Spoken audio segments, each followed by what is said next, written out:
Last లో దీపైంది కూడా చెప్పాలా? చెప్పాలి. యాక్షన్. నువ్వు భయపడితే భయపడ్డానికి కొట్టడానికి రాబే షూటర్ని మార్చి పాడేస్తా. ఇప్పుడు మీ డైలాగ్ మీరే చెప్తే ఆ డైలాగ్ మా బాలేబాబు గారు నోట వినాలనుంది. పలక్నామాలో 12 బజే తిన్నామా?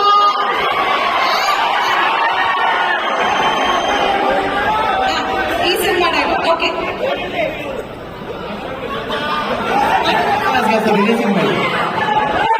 బుజ్జి నేను ఇలా చదువుకోలేదు.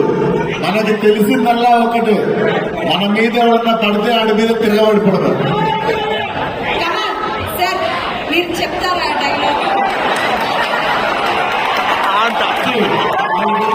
బుజ్జి మన మీద ఎవరన్నా పడితే వాళ్ళ మీద పడిపోవడమే.